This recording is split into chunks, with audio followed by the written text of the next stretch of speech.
Leeds United 1, Nottingham Forest 3, and where do you start with that absolute mire of stupidity that Leeds United once again puts out on the football pitch? An absolute diabolical showing for the third, fourth, fifth consecutive game on the bounce. A decent first half against West Ham aside, Leeds have looked absolutely dreadful for far too long, for Farke too long, one might say. And you can blame the players, you can blame the board, and we will get into that later. But the manager has to start asking and answering some serious questions of his own players and of himself, because this is absolutely embarrassing to watch at times. The defence has more holes than a colander. The attack is more toothless than a toddler. And we have just absolutely nothing going for us at all right now. What is our style of play? That is the question. Are we a side who are hard to break down, who will sit with a low block compacted in the midfield and try to launch it forward, use height and physicality to bully a side into getting a win? Are we a side who is going to play swashbuckling tiki-taka football, break the press, dismantle your team by picking through the small finite gaps within the midfield?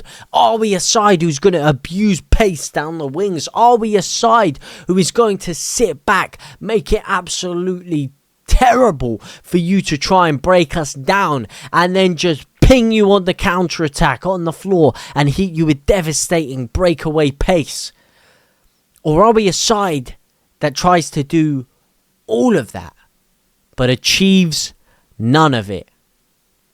Because that, to me, is what we've been watching for a hot minute with Daniel Farke's Leeds United.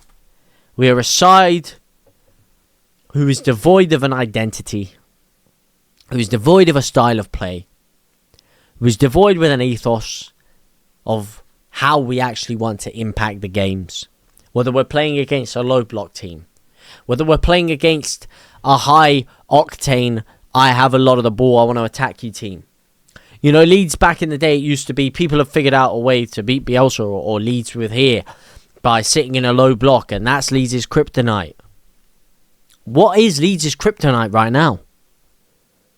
We can't have a kryptonite because we don't have a strength.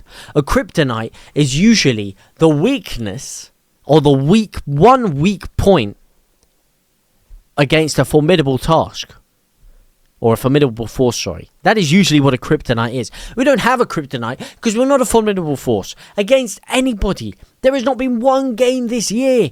Pinpoint me one game we've actually controlled and had a very impressive, cohesive 90-minute performance. Show me one game that we've actually looked entertaining on the eye, that we've actually created a lot of chances, we've looked dangerous, we've carried some sort of threat with us. Show me a game.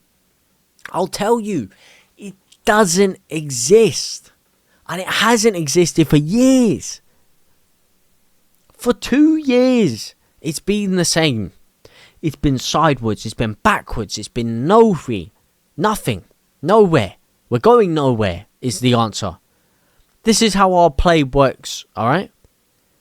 We play it to the left-hand side. Gabriel Gudmundsson gets the ball, for example. He looks up, stands still, looks up. No one's anywhere near him. No one to pass the ball to. By the time someone does get near him for him to give the ball to, 3 or 4 red shirts in this example for Nottingham Forest, they're back. They've covered all the passing lanes, so he's forced to go backwards. Then we pass it across to the right-hand side. Bogle or Aronson gets the ball. Aronson stands on the ball, looks up, looks left, looks right. Now I'm going to take you on. By that point, 2 Nottingham Forest defenders, a winger and a defender, have come back, covered the space. He runs straight into 2 players and loses the ball. We play it into the midfield. Look up, side to side. Where's my option? All the passing lanes are blocked. Let's go sideways again. Let's go backwards again. Let's go sideways again. Complete passive possession. You have the ball, but you are doing absolutely nothing to affect the game with it. That possession of the ball that you have is literally not impacting the game in any way, shape or form. You're not passing it side to side to find an angle and cut a team open. You're not doing it to drag them out of position with an idea of, okay, in 3 or 4 passes, this ball is going to find its way through there. If we play it to the right-hand side, that's going to drag their left winger and central midfield over across. Then we're going to play a quick one-touch ball to my centre-back, who's going to play a beautiful first-time pass into the midfield space that Statch is sat in, that is now completely open and there's no one around him because we've just dragged them over to the left-hand side. He's then going to turn around, no Okafor's on his bike, making a diagonally incisive run into the middle of the pitch. And I'm going to play a beautiful reverse through ball straight to him and he's going to be in bearing down on goal. That's not the way we're playing. We're playing with no idea. We don't know what's happening 3 or 4 steps ahead. We don't even know what's happening now. And yes, it's hard to compare it to Bielsa. Where what we were doing, I know it's a tough example, but players were literally pinging the ball into the corner flag. Not knowing, there wasn't even a player making a run there. And they were still pinging it to the corner flag. Because they expected someone to be there. Maybe Jack Harrison in this example. They expected him to be making that run to the corner flag. So one of the midfielders, without even looking, would just ping a reverse no-looker through ball all the way over to the corner flag, expecting him to be there. And sometimes he wasn't, but the ball would still go there because they knew in the back of their head, okay, when I get the ball in this sector of the pitch, this guy's going to be making a run here, this guy's going to be making a run there, this guy's going to be making a run there, and we can play it one touch. I can play it one touch back to the fullback, then I can move into this position, and whoever's at the right wing is going to come into my position in the centre, and it's going to drag them out of play. And they know where each other's moving. None of these players know where anyone's moving. They don't know where they're making runs. They don't know how to make the runs. They don't know if they move in here, what the heck is Statch going to do? We're going to be just hoovering up the same position. He's not going to move over forward into this position to create this angle. We're not seeing any of that. We're waiting until we get the ball at our feet to then decide, okay, now I'm going to decide what I'm going to do with it. Now I'm going to wait for someone to give me a run and tell me where to play the ball. It's not drilled into them to know styles and patterns of play to work with each other. Like a lot of the time they look like players that haven't played with each other a lot in terms of that. And that has been there for over 2 years. It's been there for over 2 years. At the same time, yes, Daniel Farke got absolutely shot in the foot. Absolutely shot in the foot by the board. They didn't give him any attacking players. The board, it was an abysmal, catastrophic summer. It really was. We invested horrifically. We invested in the wrong areas with the wrong personnel. We did not invest in the key areas that even if we go back to a year ago last year, we were saying for that January and for this summer, who we need and what we need. We need a top striker. We need a creative number 10 creative midfielder and a top winger. Those 3 positions were mandatory. And did we sign any of them? No. No, we didn't. We didn't break the bank on a top striker. We didn't even get anywhere near getting a creative midfielder. And we signed a winger who's by far the best player at the club right now.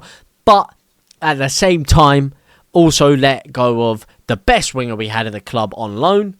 And let go of Solomon also. So overall, our attacking quality has actually got worse. It's got a lot worse. So when you look at it that way, what can Farke do? But at the same time, can you cut him too much slack when this is the guy who sent our best winger on loan and didn't give him any game time and didn't replace him? Who does the slack need to go to? The board screwed him. The manager has screwed up time and time again. And don't even get me started on his substitutions and his lineup. He's changed formation to the 4-3-3. It's not working. It looked like he tweaked it into a 4-1-4-1 today. Didn't really work. The substitutions, I mean, here we go again. The 70th minute triple sub of dreams. DCL, Pirot, Dan James all on together in the 70th minute. You might have been thinking, oh, why are we making these changes? Like 1 or 2 players earlier on in the game. What are we doing? Where's that triple change of dreams gone? That triple change was absolutely cataclysmically poor. Once again, 3 strikers on the pitch. Well, 2 strikers on the pitch because Nemetra came off. And no creativity to get the ball to either of them. One of them actually playing in the number 8 role, Joel Pirot, in this situation. So, what is the answer? If you're going to sack Farke, you got to do it soon. Because the international break is your best chance to bring someone in and give them a bit of time to build something. But if you're not going to sack Daniel Farke, what is the answer? Because something has to change and something has to change quickly. I don't think the board are going to. I don't.